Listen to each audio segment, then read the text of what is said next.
नमस्कार मैत्रिणींनो. तर आजच्या व्हिडिओमध्ये आपण ह्या टूलचा म्हणजेच ट्रेसिंग व्हीलचा वापर करून अस्तरवरती डायरेक्ट कटोरी ब्लाऊज कसा कट करायचा हे बघणार आहोत. तर व्हिडिओ नक्की शेवटपर्यंत बघा, म्हणजे यामध्ये मी छोट्या छोट्या टिप्ससुद्धा दिलेल्या आहेत की ज्याचा तुम्हाला नक्कीच फायदा होईल आणि झटपटरित्या तुम्ही तुमचा ब्लाऊज कटिंग करू शकताल. चला मग व्हिडिओला सुरुवात करूया. तर सर्वात आधी मी पाठीमागचा भाग जो आहे म्हणजे ब्लाऊजचा पाठीमागचा भाग तो ड्राफ्ट करते. तर ब्लाऊजची उंची जी काही असेल त्यामध्ये 1 इंच जास्त घेतला आहे, 6 इंच शोल्डर घेतला आहे, 6.5 इंच मुंढा घेतला आहे, छातीचा चौथा भाग पुढे 1.5 इंच शिलाई मार्जिन, कमरेचा चौथा भाग पुढे 1 इंच पाठीमागचा टक्स 1.5 इंच शिलाई मार्जिन. आता हे जे माप होतं हे माप जवळजवळ 44 इंचाचं होतं, म्हणजे 44 याची चेस्ट होती, त्यामुळे 6 इंच शोल्डर, 6.5 इंच मुंढा. त्यानंतर मुंढ्याला सरळ लाईन घेतली आणि पाठीमागच्या मुंढ्याचा आकार दिला. मुंढा चेक करून घ्यायचा, मोजून घ्यायचा की तुम्ही ब्लाऊजवरती जो काही मोजला आहे तोच आहे की नाही परफेक्ट. नसेल तर थोडा ॲडजस्ट करून घ्यायचा. मुंढा ॲडजस्ट करून झाल्यानंतर मी हा बॅक पार्ट जो आहे तो कट करून घेते आहे. कट केल्यानंतर ह्या बॅक पार्टवरतीच आपल्याला फ्रंट पार्ट ड्राफ्ट करायचा आहे आणि तो नंतर आपण ट्रेस करणार आहोत हाफ ऑफ पार्टमध्ये. म्हणजे कटोरी वेगळी ट्रेस करणार, योकपट्टी वेगळी ट्रेस करणार, साईडचा पार्ट वेगळा ट्रेस करणार, ज्यामुळे आपलं कापडही वाचतं, अस्तरही वाचतं आणि ब्लाऊजही आपला कटिंग होतो. तर मी इथे योकपट्टीसाठी खालच्या बाजूने 2 इंचावर मार्क केलं आणि योकपट्टीला आकार दिला.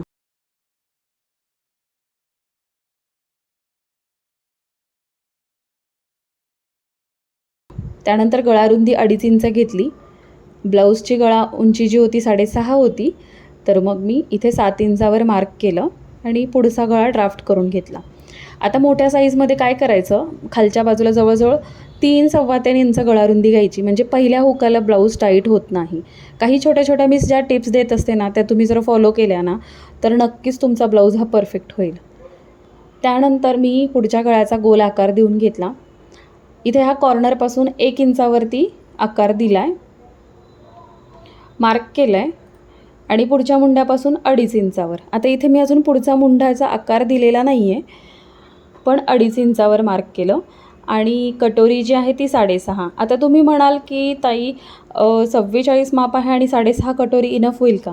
तर हो, म्हणजे मी ज्या पद्धतीने कटिंग करते किंवा माझे जे तयार पेपर कटिंग्स आहेत त्या आत्तापर्यंत बऱ्याच आपल्या स्टुडंटनी घेतलेले आहेत, तर छान बसतात ब्लाऊज. अगदी 7-7.5 इंचाची कटोरीची गरज नाही पडत, कारण प्रत्येकाचं कटिंग हे वेगळं असतं आणि कटोरी वाढवण्याची पद्धतसुद्धा वेगळी असते. तर इथे कटोरी कशी वाढवली ते सुद्धा कळेल.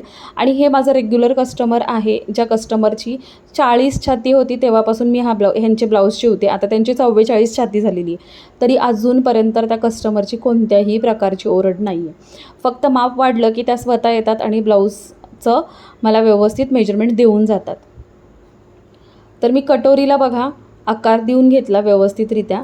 कटोरी जर तुम्ही व्यवस्थित टाकली, आता इथे 7 इंच जर कटोरी टाकली असती तर ती खूप अशी पसरट झाली असती आणि विनाकारण कटोरी पसरट झाली ना तर ती दिसताना पण छान नाही दिसत आणि साईडच्या बाजूने असा छातीला फुगवटा तयार होतो. म्हणजे जर मुंड्याच्या खाली जर तुम्ही कधी पाहिलं असेल तर तो फुगवटा तयार होतो, तो इतका छान नाही वाटत. त्यामुळे कटोरी ही मापातच असली पाहिजे.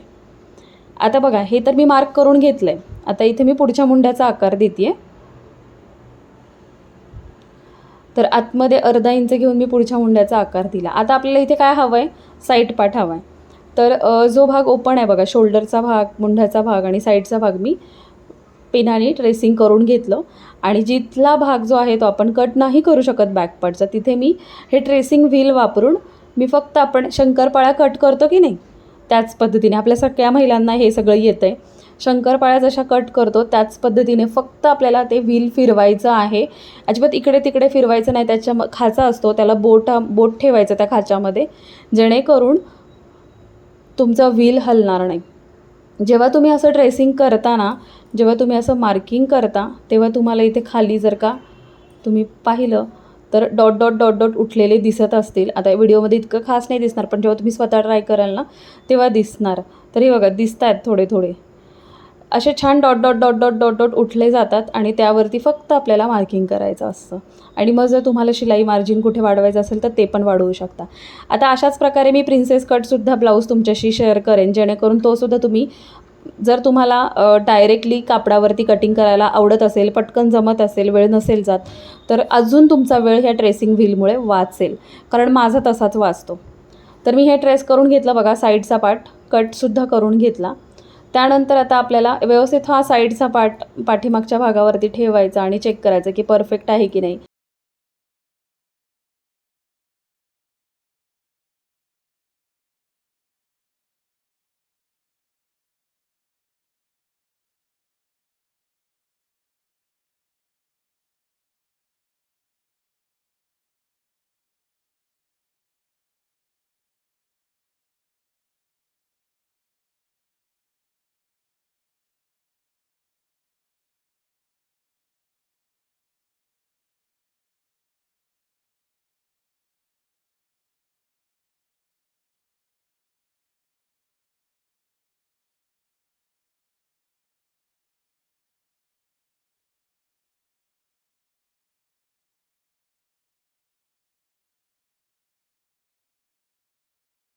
तर बघा, इथे शोल्डरचा भाग थोडासा जास्त झाला होता, तो मी कट करून घेतला. म्हणजे जर का तुमच्या चुका जरी झाल्या तरी तुम्ही ते रिपेअर करू शकता असा बॅकपार्टवरती ठेवून. ठीक आहे. आता ह्या साईडला आपल्याला कुठेही शिलाई मार्जिन वाढवायचं नव्हतं, म्हणून हा आपण आहे तसाच घेतला. आता बघा, कटोरी मार्क करायची. तर कटोरीसाठी मी एक प्लस आकाराचं चिन्ह काढलं, म्हणजे आपलं जसं कापड असतं आडवं आणि उभं, मग त्याला एक क्रॉस पण एक रेष मारली आणि जे कटोरीचं टोक आपण काढलं होतं ते कटोरीचं टोक तिथे क्रॉसवरती ठेवायचं आणि फक्त कटोरी आपल्याला ह्याच्यावरती ट्रेसिंग व्हीलने ट्रेस करून घ्यायची. तर बघा, कटोरीचा साईडचा भाग, गळ्याचा भाग आणि योकपट्टीच्या बाजूचा भाग तेवढाच मी ट्रेस करते.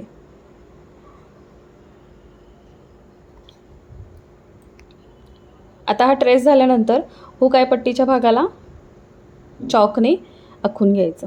आता इथे जर तुम्हाला दिसत असेल तर खालच्या बाजूला बघा, व्हाईट कलरने थोडे छोटे छोटे डॉट उठलेले आहेत. त्याच डॉटवरती मी आहे तसा व्यवस्थित आकार आखून घेतला आहे. तर ह्यासाठी तुमचा जो खडू आहे तो तुम्ही एकदम प्रॉपरली पकडायचा. आता आपल्याला कटोरी वाढवायची. तर कटोरीच्या दोन्ही भागाला मी एक सरळ रेषा आखून घेतल्या, व्हिडिओमध्ये दाखवलं आहे तसंच. दोन्ही साईडला मी 1.5 इंचावरती ही कटोरी वाढवते आहे. हुकाय पट्टीच्या बाजूला बघा, आपण हुक जिथे लावणार आहे तिथून 1/2 इंच बाहेर यायचं आणि मग हे 1.5 इंचावरती रेष आखून घ्यायची. त्यानंतर कटोरीचा जो साईड भाग आहे, साईडचा भाग मी इथे 4 भाग केले. त्यातले वरचे 2 भाग सोडून आपण खाली ती 1.5 इंचावरच वाढवायची, वरती 0.5 इंचाने वाढवायची. त्यानंतर योकपट्टीच्या बाजूचा जो भाग आपण वाढवलेला आहे तो पूर्ण त्याचा अर्ध करायचा, म्हणजे तुम्हाला सेंटर टोक मिळेल आणि तिथून खाली 1.5 इंचानं कटोरी वाढवायची आहे. तर अशा पद्धतीने आपली ही कटोरी ड्राफ्ट झालेली आहे आणि टक्स पॉईंटसुद्धा परफेक्ट येतो. आता आहे ती कटोरी मी मार्क करून घेते आणि कटोरीला योकपट्टीच्या बाजूचा जो आकार असतो तो थोडासा 1/2 ते 1.5 इंच वर घेऊन आकार देऊन घ्यायचा.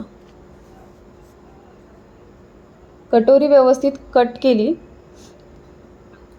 कटोरीचं हे टोक ते टोक व्यवस्थित आधी चेक करायचं. परफेक्ट असेल तर टक्स घ्यायचा. तर हे परफेक्ट आहे. 1.5 इंचावरती बघा, मी इथे टक्सला मार्किंग केलं आणि हा परफेक्ट असा कटोरी तयार झालेली आहे. सुंदर अशी कटोरी तयार होते.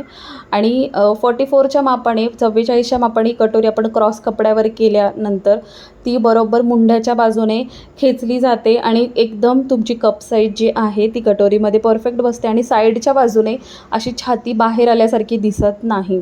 त्यामुळे लक्षात घ्या, विनाकारण कटोरीची साईज वाढवायची नाही. आता आली गोष्ट योकपट्टीची. तर योकपट्टी ही आपल्याला शिलाई मार्जिन वाढवायचं आहे खालच्या बाजूने 1 इंच. तर मग मी बघा, खालच्या बाजूने 1 इंचावरतीच व्यवस्थित फॅब्रिक सोडून दिलेला आहे आणि वरती योकपट्टीचा आहे तसा आकार आखून घेतला आहे आणि ही योकपट्टी आपली ड्राफ्ट झालेली आहे, कटिंग करून घेतली.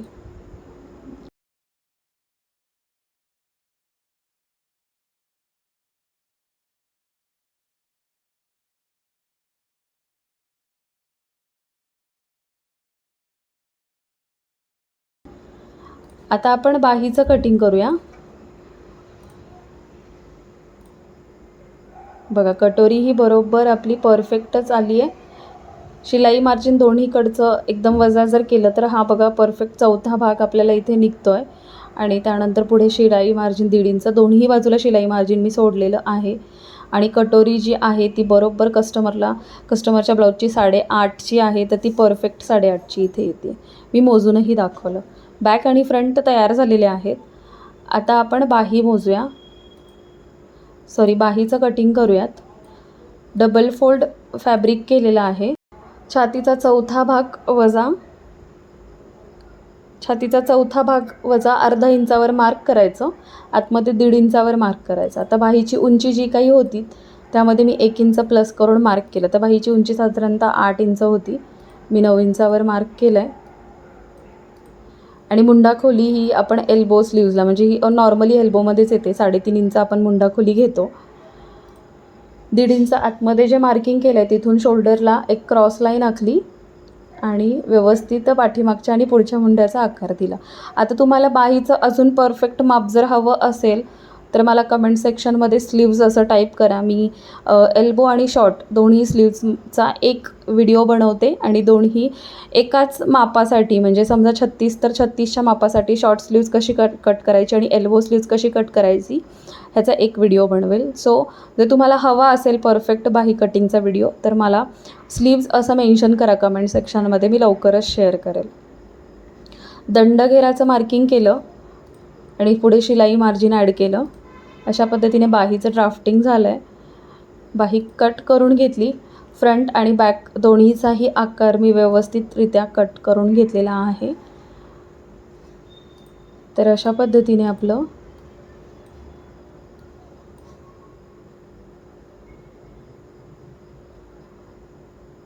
कटोरी ब्लाऊजचं कटिंग हे पूर्णपणे तयार झालेलं आहे. आणि डायरेक्ट अस्तरवरती आपण हे कटिंग केलेलं आहे.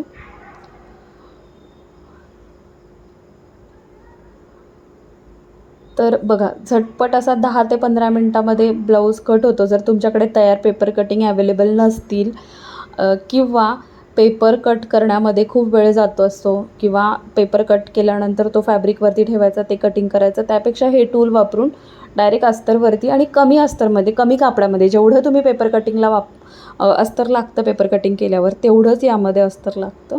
सो तुम्ही नक्की ट्राय करू शकता. कसा वाटला व्हिडिओ मला नक्की कमेंट करून सांगा. आणि हो, तुम्ही व्हिडिओला लाईक करत नाही. लाईक करणं पूर्णपणे फ्री आहे, त्यामुळे व्हिडिओला लाईक करून जा. आणि जर व्हिडिओ आवडला असेल तर नक्की कमेंट सेक्शनमध्ये मला सांगा की व्हिडिओ आवडला आहे, किंवा या व्यतिरिक्त तुम्हाला कुठल्या व्हिडिओची अपेक्षा असेल ते सुद्धा कमेंट करा. नक्की शेअर करण्याचा प्रयत्न करेल. चला मग भेटूया नवीन असा छानसा व्हिडिओसोबत. Bye everyone.